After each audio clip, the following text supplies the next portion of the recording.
Hey guys, welcome to Your Technology Coach. My name's Steve, your host and teacher for this channel. In this video, we're going to discuss the principles of electricity and electronics and perform some hands-on lab experiments to help you apply what you learned in your lessons. Okay folks, so for our lab equipment, really we're going to use the same thing in both labs for the exception of the light bulb in the first experiment and the motor in the second experiment. I'm going to be using two AA batteries in the first one for a total of 1.5 volts. We'll talk about that during the lab. The second experiment lab, we'll be using three AA batteries, so we'll need a little bit more power to run the motor.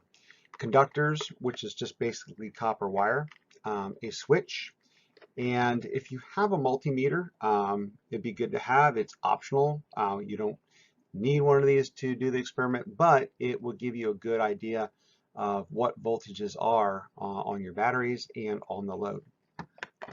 So let's pause real quick and go through some safety precautions. Since we are playing or working, shouldn't say playing, we are operating and using electricity, no matter what the voltage, we want to follow safety protocol. It's my responsibility as an educator, your responsibility as a student, and your parents' responsibility to make sure you are safe. So when we are working with a circuit, we always want to make sure that the power is turned off or disconnected before moving wires or components. We also never plug wires directly into wall outlets. This is a surefire way to end up in the hospital, on the nightly news, or on YouTube. Don't do this. And never work with electric around wet surfaces. Water is conductive. It makes things that are already conductive a little more conductive. So we don't want to be a conductor ourselves. We want to keep the electricity in the circuit we're working on.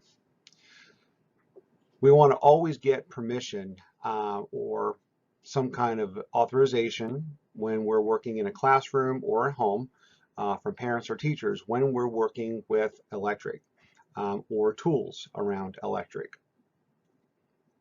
And always follow the safety rules on the tools or equipment you're working with. So even though we're using AA batteries, they are considered low voltage. There's still a risk of injury if they're not handled correctly. All right, with safety precautions out of the way, let's begin our labs.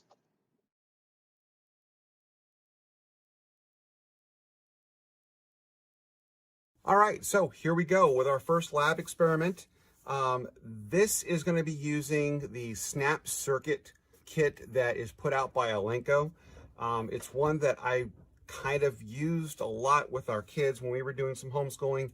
It's got a really good follow-along book. It's easy for parents to do things with. It's got a lot of great experiments, all kinds of interesting things going on. Plus, it's been around for a long time, and they come in very different sets. There's smaller sets all the way up to, you know, your really expensive systems. So, you know, this one here I purchased for around $20. You can get them at Walmart, you can get them at Hobby Lobby, those kind of places. You can find them online with Amazon. All right, so let's go through the parts that we're going to be using for this experiment. All right, with this kit, it comes with a 2.5 volt incandescent light. All right, now why the significance of 2.5? Well, earlier I had mentioned that different components have different ratings. The 2.5 volt basically means don't apply any voltage over 2.5. That is the max. Now, there's usually some variation, plus or minus, you know, a tenth or a hundredth of a volt. But I've seen people take these and apply way too much power, 5 volts, 10 volts, and watch it pop the light bulb. We don't want to do that. Again, make sure we're following our safety precautions. We're going to be using the parts as manufacturally designed. all right? We have a basic switch. This is a slider switch. As you can see, there's a symbol on here. That's a universal symbol. So as we go through our different videos, as we get a little more advanced, we'll know that this is a schematic drawing or a symbol for a switch. You can see that it's currently open. So remember we spoke earlier about something being off or on. So an off position means the circuit is open. There's no electrical flow going through the circuit, no electrons. The closed indicator means that the switch is closed, contact is being made, electrons are flowing to the parts. All right, we're going to start that in the off position. This is our battery pack, otherwise known as our source. Batteries, just so you're aware, are chemical energy. There's storage of chemical energy. It can be transformed into electrical energy. So there are small electronic cells in these that's usually a combination of battery acid and some kind of metallic substance. And that is what's generating the electricity, which currently we're calling this is stored electric or potential energy. So again, on this battery pack right here, there's a maximum, there's a number 3, that's a 3-volt battery pack. We do not want to exceed this. We want to keep it within the guidelines of what it is meant to be used for. And then we have our common conductors. Again, with this kit, I like it a lot because there's different sizes. This is a 3 terminal. This is a 5 terminal.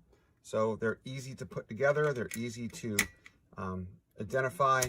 They're easy to snap into place, hence the name Snap Circuit. All right, so we're going to finish putting our conductors in place. All right.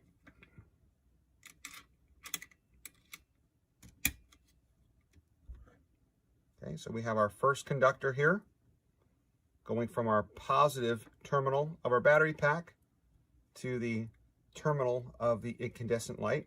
Now, if you notice, there is no positive or negative on the light. It's just, it is what it is. So as long as we have electrons flowing across this battery, or I'm sorry, across this light, we'll get the glow and it'll be fine. There are some components though that will have what we call a polarity. So there will be a positive and a negative, and they can only go that direction, none other. Putting them in an opposite direction could either burn the device up or cause it to not function as designed. All right, we'll put our last conductor piece in place. And we're going to go with our 2 AA batteries. These are 1.5 volts each. So anytime you see a AA, no matter what brand it is, whether it's a generic store-bought or a brand name, all right, they're 1.5 volt. Usually the only difference is in manufacturing, that could be the durability, how long they last. I've never done an actual battery test, but I'm sure Duracell being the name that it is, this 1.5 might last a little longer than this one here. I don't know. I just got a really good deal on these. All right, now I can also tell you that these batteries are not fully charged. I've been using them for a while, so we're going to get something out of them, but not, we won't get a full 3 volts out of these. All right, so when I'm putting these in, again, I'm making sure they're going. These are absolutely have to go in positive and negative. Otherwise, that's not going to work. All right.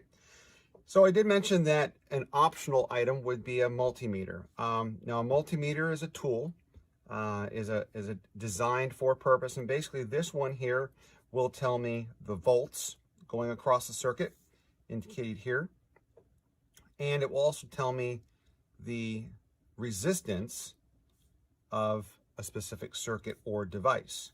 So right now I'm at 0 because I have nothing connected. All right. So I'm sure you can tell me what's going to happen when we close the circuit. Absolutely. The circuit is going to complete. It is going to force we talked about the valence electrons in the material to start transmitting and creating the current flow around the circuit. So here we go. So you can see that my light is glowing. And again, we talked about why that light glows. So if you're familiar with the way lights work, or if not, there is what we call a filament. And that filament is a fine hair-like piece of material. Sometimes they use tungsten. They can use different types of elements that when the electrons pass across it, it causes it to glow and give off heat energy. So right now we're transferring chemical energy to electrical energy to heat energy. Now, if I was to take my multimeter, again, my black lead is usually my negative, red is usually positive, and I'm going to put these on this circuit. Now, this is safe. Remember, we want to also practice our safety rules. So what I'm doing here is absolutely safe as long as I'm not plugging it into a high voltage. This is all low voltage. So if I make my connectors here and I touch those, I can see on my multimeter that I'm running 2.25 volts. If I come up here and touch these terminals, I'm running about 2.3 volts.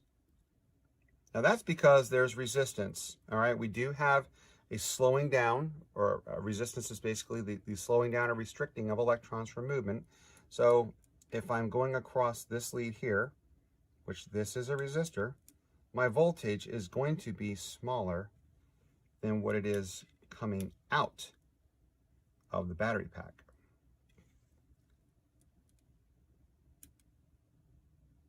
All right. So in this lab, we've understood the principle of the electrons flowing through the circuit. We have our source, or our battery, or chemical energy, our light energy, and our switch that controls the flow of the circuit. Good job.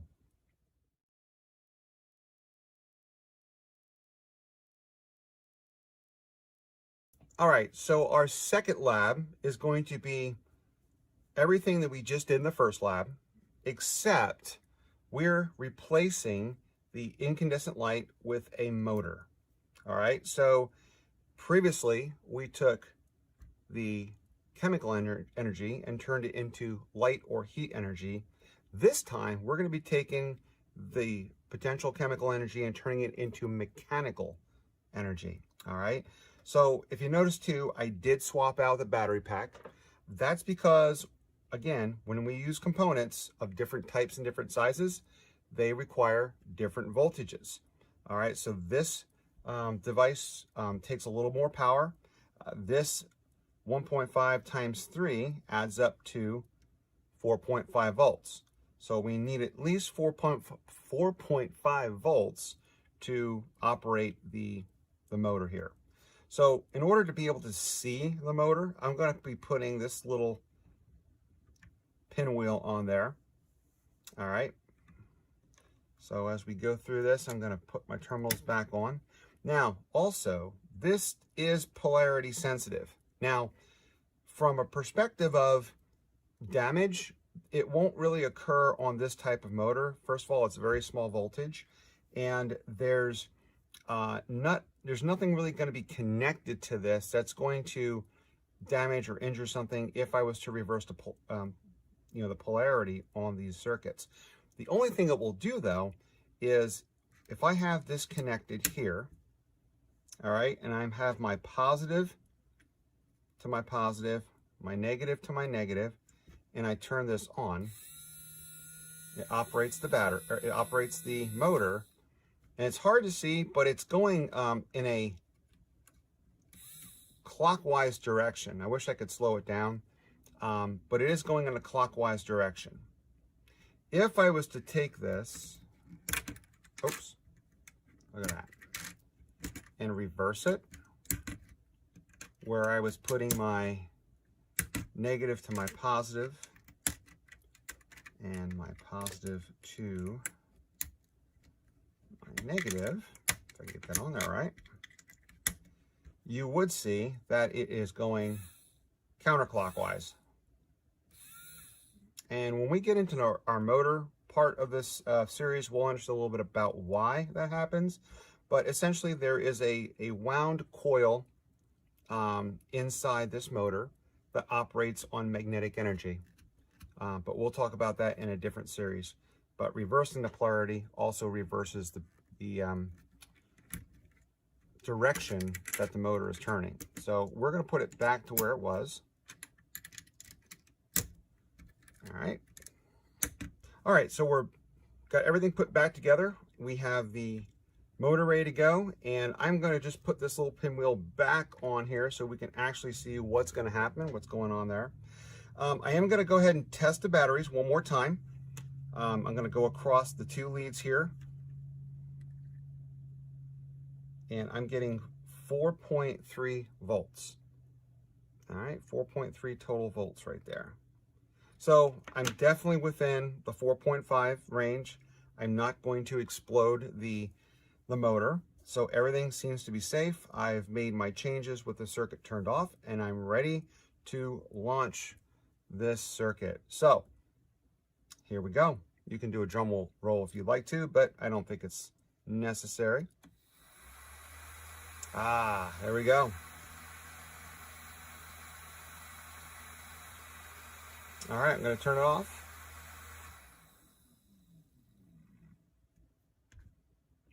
And there we are. So we turned the chemical energy, the potential chemical energy in these batteries into electrical flow, which powered the motor, causing mechanical energy to turn the propeller. All right, good job. Lab 2 completed. All right, so welcome back to the lesson. So during your lab, did you make any observations? Did you write anything down? It's always a good idea to have a notebook, pen, paper handy just to make any additions or corrections to things that you're working on during the experiments. So what did you observe? What worked or didn't work, and why? What materials needed to be changed and or kept? And did the size of the battery or size of the load give you enough current to energize the circuit? Why or why not? And did you have other people test or look at your work to give you some feedback? Sometimes it's a good idea to get some second set of eyes or a third set of eyes on your project just to get some other ideas or some feedback on some things you could improve, or maybe something you're doing wrong or unsafe. All right, guys, well, that's going to wrap up the first of our video series on principles of electronics. My goal in this video was to help y'all understand better what electricity is, how it flows, and how to apply it to light and motion. I hope you enjoyed this video and you found it helpful for your STEM education planning. If you did, please hit the like, subscribe buttons, and share it with your community. Share it with your homeschool parent groups, share it in your public school with your teachers.